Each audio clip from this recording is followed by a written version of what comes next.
Programme de suivi lancé.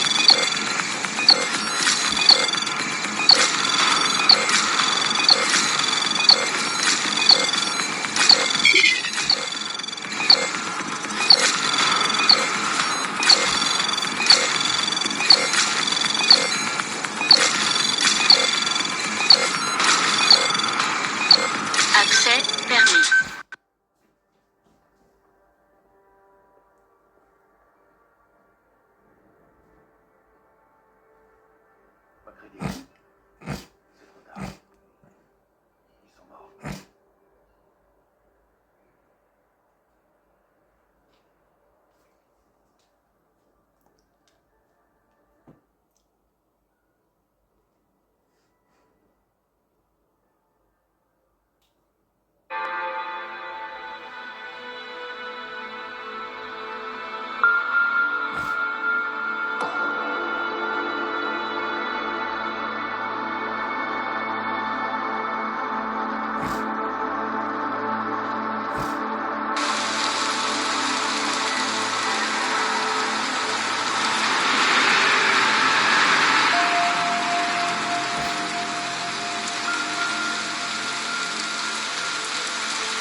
On commémore aujourd'hui partout dans le monde la mort du PDG de Santo, Nathaniel Brown, et de plusieurs membres éminents du Conseil de sécurité des Nations Unies, assassinés la semaine passée lorsque des terroristes augmentés ont attaqué la Convention sur le projet refuge à Londres.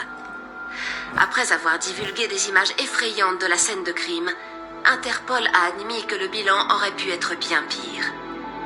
En effet, des membres de la coalition pour les droits des augmentés, fous de rage suite à la mort de leur leader, avaient aussi prévu de faire exploser des tours résidentielles avoisinant l'Apex Center. Je ne sais pas ce que vous en pensez, mais pour ma part, je crois qu'il est grand temps que les Nations Unies adoptent la loi pour le retour à l'humain, pour que nous puissions à nouveau dormir sur nos deux oreilles. C'était Elisa Kassan, en direct live. Ils attisent la flamme. Pour Picus. Ils l'attisent? C'est eux qui ont foutu le feu, tu veux dire? Elisa ferait aussi bien d'aller en personne leur distribuer des fourches.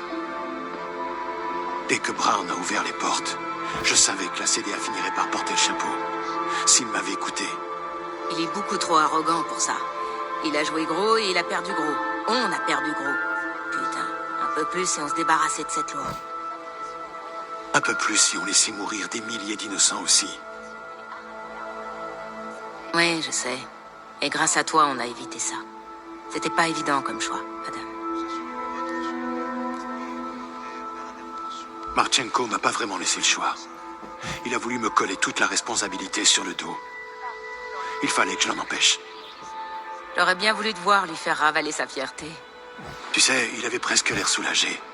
J'imagine qu'il se voyait mourir en soldat et pas en meurtrier. C'est pour ça que tu l'as épargné? Mort, il nous aurait été d'aucune utilité.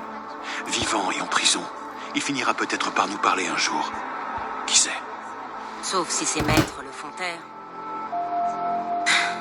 Écoute, tu sais que je suis de ton côté. Je suis en colère parce que Janus m'a prévenu hier soir que la loi pour le retour à l'humain était déjà votée. Ils attendent juste que Picus attise encore un peu plus la haine avant de l'annoncer. Janus est sûr de ce qu'il dit. Ouais, Donc ils ont eu ce qu'ils voulaient. je suis sûr qu'ils sont en train de jubiler à l'heure qu'il est. Mais cette putain de loi, la ségrégation, la violence, ça va être encore pire qu'avant. Je sais. La task force va être débordée. Tu comptes quand même pas y retourner? J'en suis jamais parti. Mais t'as plus rien à y faire. T'as prouvé qu'ils étaient corrompus. Pourquoi tu resterais? On sait vers quoi on va, Alex. Le collectif va avoir besoin d'aide.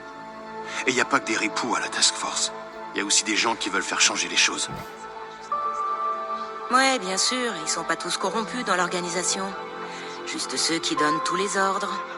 Miller est pas corrompu. C'est un type bien, un bon flic. Faut juste qu'on lui ouvre les yeux sur son patron. Si on se débrouille bien, on pourrait sortir la task force de l'emprise de Manderley. Ça me plaît pas des masses, Adam. Mais c'est toi qui prends les risques. Je vais en parler à Janus. Il se demandait justement comment approcher Manderley et Page. Pour ça, je peux l'aider. Mais quand tu lui parleras, dis-lui bien une chose. Si on doit continuer à bosser ensemble, il faut que tout le monde y mette du sien. Lui y compris. Je crois qu'il est grand temps de rencontrer l'homme derrière le masque, Alex. Tu trouves pas? Les criminels ont réussi l'impossible la semaine dernière à Prague. Une effraction dans le centre d'archivage de données le plus sécurisé du monde.